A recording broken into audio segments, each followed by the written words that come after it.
He's been in custody for 2 years. He'll confess.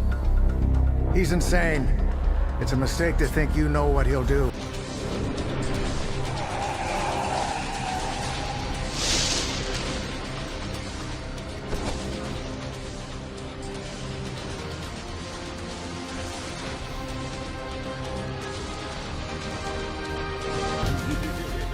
All these years, and I don't know who he is any more than he knows who I am.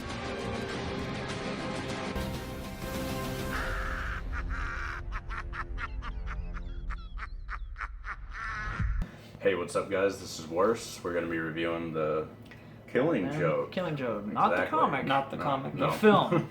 We got an exclusive premiere of this film today, a one-day showing.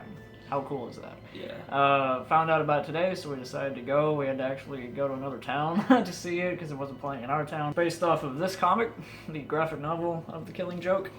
Very cool. I've got my own copy at home. Just recently, me and him just read it for the first time. It's a really cool comic. I'm not into comics at all. I'll just say that up front. Like, I mean, maybe I might start getting into comics down the road as a story, just a straight story. I mean, whether it's Batman or Joker story, it's really good. Yeah. I mean, I'll say that. Really well done, and the art is amazing. the Yeah, art. by Brian The Bowen, art yeah. is like some of the best Yes. of it. So that's what I was, Yes. that's what me and him were talking about. Like, we were kind of concerned, like the film, like how is it going to transition? Like, because the animation is dimmed down compared to the art. 'Cause the art's hardly. I mean, if you just Google image any of the Killing Joke, like panels or whatever, like you'll see how good it actually looks. And the film, it still looked good. You guys, probably for those of you that watched our like Dark Knight trilogy review and our all of our Batman classic reviews and things, I mean, this is my favorite comic book ever written. I mean, I'm a comic book fanatic. I mean, I eat, sleep, and breathe comics. So I mean, like, for them to take something that is so near and dear to my heart and finally, like, not only is it coming, they're doing a movie of it, it's getting a theatrical release. And yeah, it was for one day, but I mean, it was still in theaters. They couldn't do 100% on the visuals, but I mean, the fact that they got it so dang close. Yeah. And how cool is it to see it with an audience? Like, they actually reacted to the laughs, the jokes, the action. Like, I had the guy to my left reacting to stuff, and it was just great. Like, like as a visual, on visuals and just with story. Like, they added the Batgirl thing. Like, and these aren't any spoilers. This is like from the trailers and stuff. There's like an extra Batgirl like origin, not really origin, but it's a prologue. It's a prologue, and it's done really well because it adds to the film and it makes it longer. Because if they would have just done the book, it would have been extremely short. The book is 48 pages long. Yeah, so I mean, it'd probably be like 15 to 30-minute movie. It really lets you delve into her home life and, I mean, her relationship with Bruce, which shocked me. I mean, you get to see her relationship with her dad. I mean, her day job, what she does when she's not fighting crime. And, I mean, you get to see how happy she was before all this happened. And it adds more weight to it. Like, when she finally, when it happens to her, she, it pays off. It really makes it pay off more. And it makes it more gripping. I do like that they added the prologue a lot. Like, that's probably what's going to get a lot more people talking, is probably either the prologue compared to the actual I was really into it. It was good. stuff that's based off The Killing Joke. I really loved that they did that. I liked that it was much more cohesive, because as a book on its own, it's great, but it's kind of a story that begins and ends. Like and in the movie, it still ends, but like, I really like the cohesiveness. Yeah, because the prologue added like a lot of flavor to it that you needed to get used to these characters. You needed time to get used to this version of Batman. You needed time to really adjust to Gordon, like, and all these characters. Like, are there characters that you don't really get a lot of time with? Yeah, but I mean, it's still like the characters that they were focusing on. I think they hit the nail. Kevin Conroy and Mark Hamill have returned from the animated series. Big thumbs up for those guys, because awesome. It was just so cool hearing their voices again and all that. This guy's a bigger fan of the animated series, but anytime I've seen it, I love it. Like, I love any episode I've ever watched as a kid or even as an adult.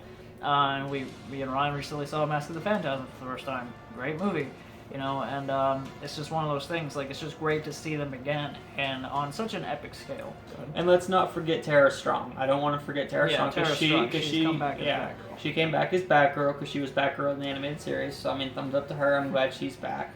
And she, I mean, did a great job as well. She had a lot more emotional scenes to go through this time more than usual. Like, they added emotion. It was kind of like a really long animated series episode, but just like with a lot more mature themes, and you know, you felt something, you know, all through it. Like, I want a mature episode of the animated series, and that's exactly what I got.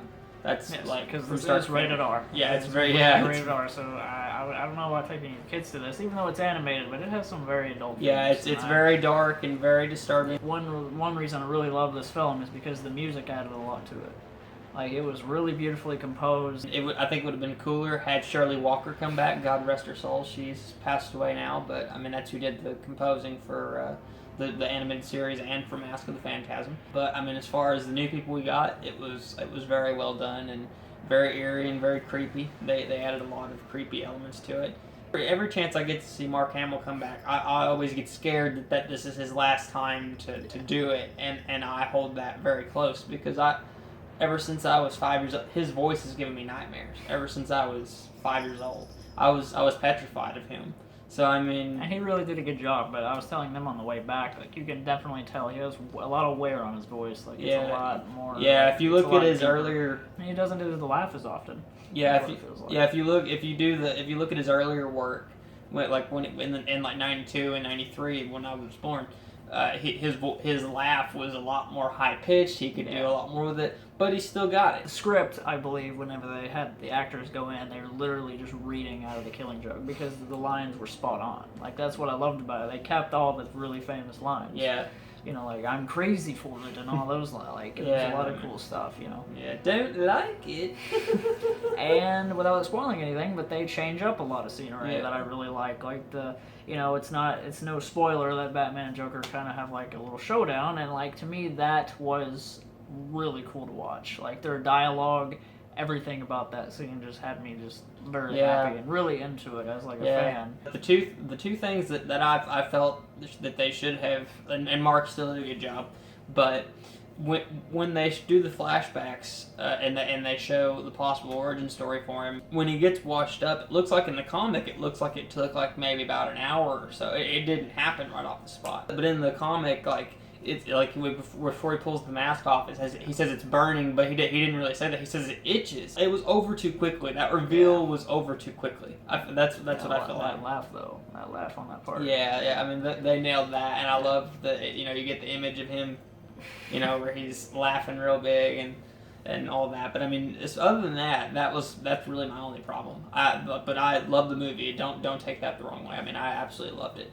This is a really cool, dark story. I mean, if you are looking for dark and gritty, this is about as dark and gritty as it can get when it comes to Batman. And I like it. I mean, when it comes to a lot of dark stories, most of the time, I'm not into it. And it's not like that I don't like dark elements or dark themes or anything like that. I do like that, but with this, everything works. It works because it's written very well, and then it comes through in the movie.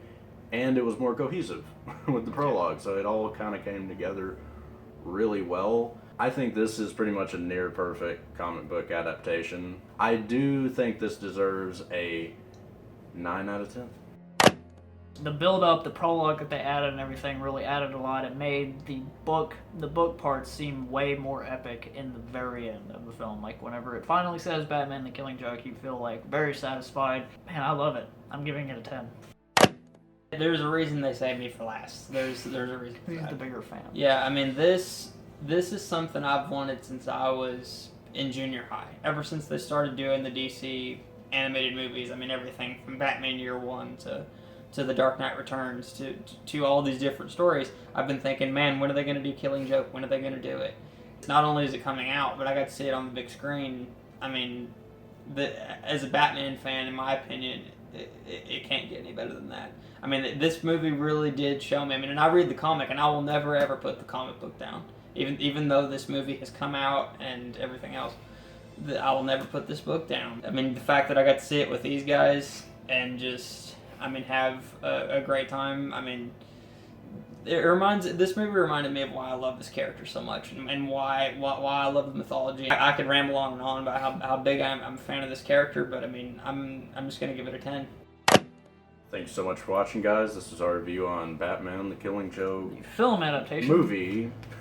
of the graphic novel. And if you haven't read this, go treat yourself, man. And It's see not the very film. expensive. I could have seen this film without reading this, but it wouldn't It pays off It wouldn't more. have paid off because I wouldn't have known like those shots that they did like spot on. They actually filmed some of the shots like right on with what it is.